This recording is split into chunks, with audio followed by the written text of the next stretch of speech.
Hello 12th class. अभी तक हम क्या क्या पढ़ चुके हैं प्रबंध के बारे में।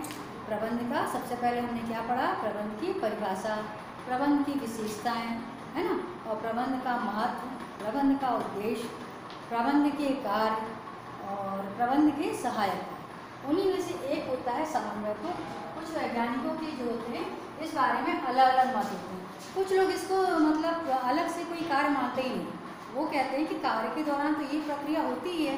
तो इसको कुछ वैज्ञानिकों का ऐसा मत है कि ये कोई अलग से कार्य नहीं है, प्रबंध का एक सार ही है।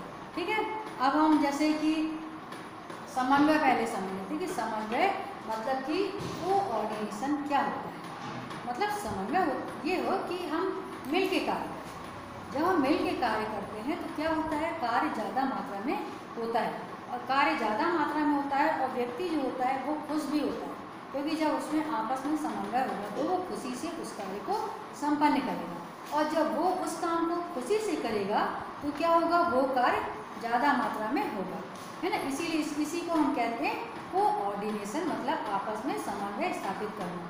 तो आपस में समन्वय के लिए अलग अलग वैज्ञानिकों ने अलग अलग अपने अपने विचार रखे हैं। अब जैसे कि कुंटज ओ डोनेट, इन्होंने क्या बोला, इन्होंने ये कहा है कि प्रबंध का ये कोई अलग से कार्य ना, इसको प्रबंध का अलग से कोई कार्य ना मानकर इन्होंने क्या कहा है कि यह एक प्रबंध का सार ही है।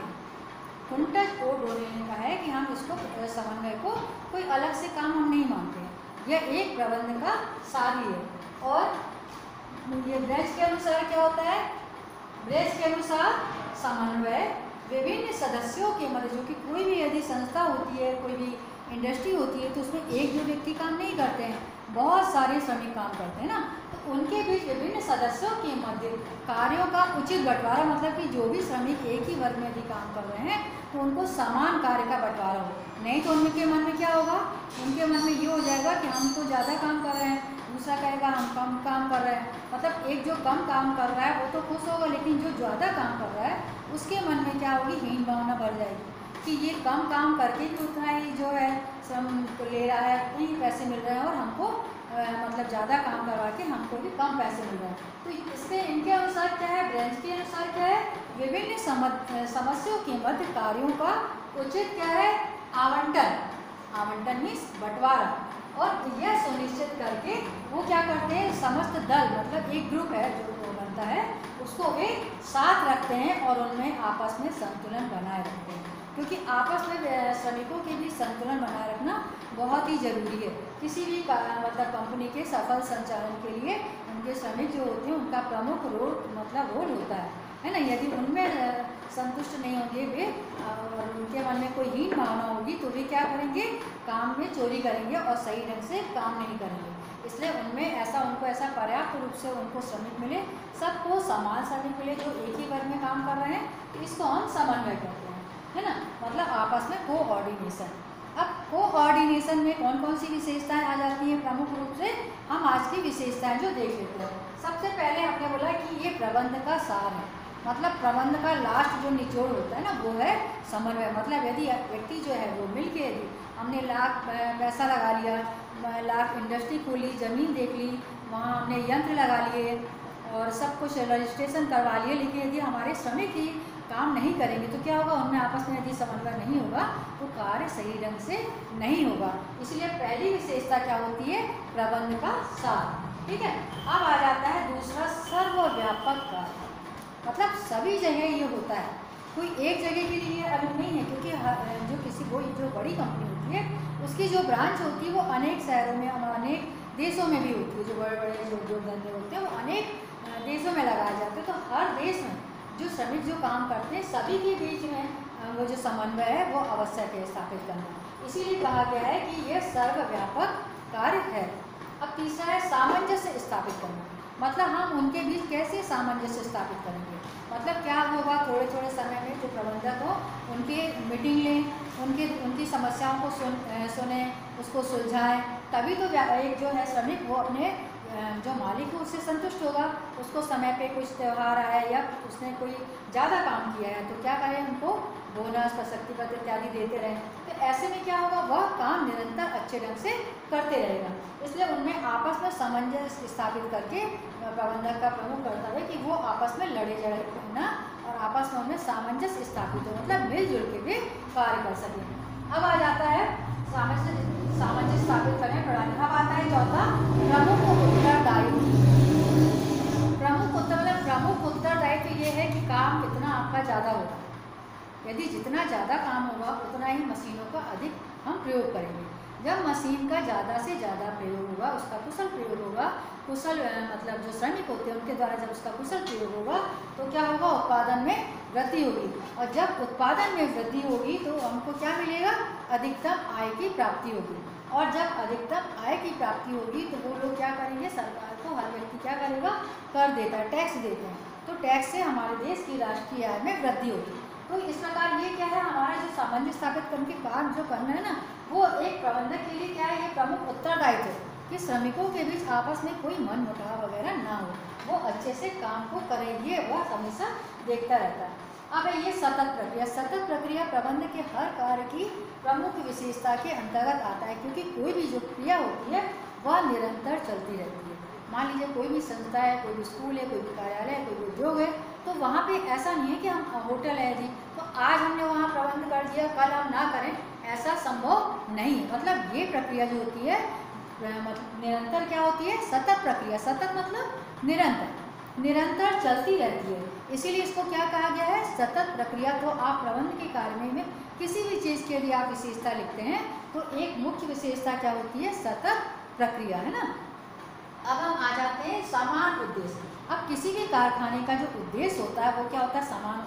अब क्या उद्देश्य होता है, कोई भी व्यापारी, कोई भी जो संस्था होती है वो क्यों चलाती है, क्यों, क्योंकि उसको अधिक से अधिक लाभ की प्राप्ति हो। सबका कहीं ना कहीं एक ही उद्देश्य होता है कि अधिक से अधिकतम लाभ प्राप्त हो सके। लाभ प्राप्त होगा तभी वह उसका विकास कर पाएगा अपनी संस्था का, है ना। तो सभी का जो जितने भी खुलते हैं, कार्यालय खुलते हैं, उद्योग धंधे खुलते हैं, होटल खुलते हैं, सभी का एक समान उद्देश्य है कि समन्वय स्थापित करके जो श्रमिक हैं वो अधिक से अधिक कार्य करें और अधिक काम करेंगे तो अधिक उत्पादन होगा और अधिक उत्पादन होगा तो हमको अधिकतम लाभ होगा। अब इसके बाद है स्वैच्छिक कार्य। अब मानव विशेष का अपना एक क्या होता है, स्वभाव होता है। मानव का अपना एक नेचर होता है। कोई व्यक्ति ऐसा होता है उसको लाख बोलने के बाद भी वह कार्य नहीं करता है, मतलब उतने ही समय वह दूसरे अन्य सभी की अपेक्षा कम कार्य करता है ना। वो अपना कार्य टालने की कोशिश करता है। तो कुछ ऐसे व्यक्ति होते हैं, यह एक स्वैच्छिक मतलब ये इसका मतलब ये है कि हम किसी पर ज़बरदस्ती दबाव नहीं बना सकते हैं। यह व्यक्ति के विशेष के जो नेचर है उस पर डिपेंड करता है, इसलिए इसको हम एक स्वैच्छिक कार्य भी कहते हैं। और उसके प्रोत्साहन के लिए फिर क्या करेगी, जो प्रबंधक क्या काम करता है, अभी जैसे हमने बताया है उसको मतलब उसी को क्या, हर व्यक्ति को काम के लिए उत्साहित करना, प्रलोभन देना, है ना, लाभ अत्यधिक देना, प्रशस्ति पत्र देना, ये सब काम करती है। तो आज हम फिर से एक बार पढ़ लेते हैं कि प्रबंध की विशेषताएं प्रमुख रूप से कौन कौन सी होती हैं। सबसे पहले प्रबंध की आपको यदि समन्वय आता है तो आप सबसे पहले उसकी दो परिभाषाएं, कम से कम दो परिभाषाएं, तो समन्वय के बारे में समन्वय का आशय लिखिए। समन्वय का आशय लिखते हुए प्रबंध की समन्वय की कम से कम दो परिभाषाएं जो है वो आपको लिखना है। उसके दो परिभाषा लिखने के बाद जैसे इन्होंने कहा है कि यह कॉन्टेक्ट ने जो कि बहुत बड़े ही प्रबंधक के वो हैं, तो प्रबंधक, और तो इन्होंने क्या लिखा है कि इसको हमने प्रबंध का अलग से कार्य न मानकर इसको एक प्रबंध का सार ही कहा। और बेंच ने क्या बोला है, बेंच के अनुसार सभी जो सदस्य हैं उनमें सामान्य कार्यों का बंटवारा समान रूप से हो ताकि लोगों में असंतुष्टि की भावना ना हो। ठीक है, इनकी परिभाषा ये, उनमें आपस में संतुलन स्थापित हो। अब इसकी प्रमुख विशेषताएं कौन कौन सी हैं, पहला कि प्रबंध का सार होता है ये, दूसरा ये सर्वव्यापक मतलब हर जगह जहाँ पे भी ये इंडस्ट्री होती है वहाँ पे सर्वव्यापक कार्य होता है, तीसरा आपस में उन्होंने सामंजस्य नहीं होगा तो कोई भी श्रमिक है वो काम अच्छे से नहीं करेगा और सामंजस्य स्थापित करने की एक प्रणाली होती है, और चौथा है प्रमुख उत्तरदायित्व। हर व्यक्ति मतलब जो है प्रबंधक उसका एक प्रमुख उत्तरदायित्व होता है कि वो लोगों में जो संस्था में जो भी कर्मचारी काम कर रहे हैं उनके प्रति आपस में क्या है, समन्वय स्थापित कर सके। ठीक है, अब ये एक निरंतर सतत प्रक्रिया मतलब यह एक निरंतर चलने वाली प्रक्रिया होती है जिसको हम सतत प्रक्रिया कहते हैं। अब इसका सभी जो है उसका एक समान उद्देश्य होता है, अधिकतम लाभ की प्राप्ति। तो अधिकतम लाभ की प्राप्ति कैसे होगी? जब जो संसाधन है उनका जब कुशलतम प्रयोग होगा और अधिक से अधिक उत्पादन होगा। अधिक से अधिक उत्पादन होगा, जो मशीनरी है उसका कुशलतम प्रयोग होगा, तो हमको अधिक से अधिक लाभ प्राप्त होगा, जिससे कि हम कर्मचारियों को भी अधिकतम लाभ दे सकते हैं और खुद का और कंपनी का भी विकास कर सकते हैं। और यह क्योंकि जो कर्मचारी है यह उनके स्वैच्छिक मतलब उनकी इच्छा पर डिपेंड करता है कि वो उस काम को करना चाहते हैं अथवा नहीं। आप ज़बरदस्ती किसी भी व्यक्ति से काम नहीं ले सकते हैं, ये उसकी इच्छा पर डिपेंड करता है। तो ये हो गए स्वैच्छिक कार्य। तो आज हमने आपको समन्वय की प्रमुख जो होती हैं विशेषताएं पढ़ा दी है। आप इनको बुक से देख लीजिए समन्वय क्या होता है, क्योंकि ये भी एक बहुत इंपॉर्टेंट क्वेश्चन है। समन्वय क्या होता है उसके बारे में आशय लिखिए 4-5 लाइन में। उसके बाद इसकी कोई भी 2 परिभाषा लिखिए सरल सी, जो आपको अच्छे से आसानी से याद हो जाए, वो परिभाषा आप याद करिए। और इसके बाद ये विशेषताएं। तो आज हमने पढ़ लिया है क्या? समन्वय, कोऑर्डिनेशन। इसके बाद हम इसके अगला जो कार्य होगा वो हम उसके बाद हम आपको पढ़ाएंगे।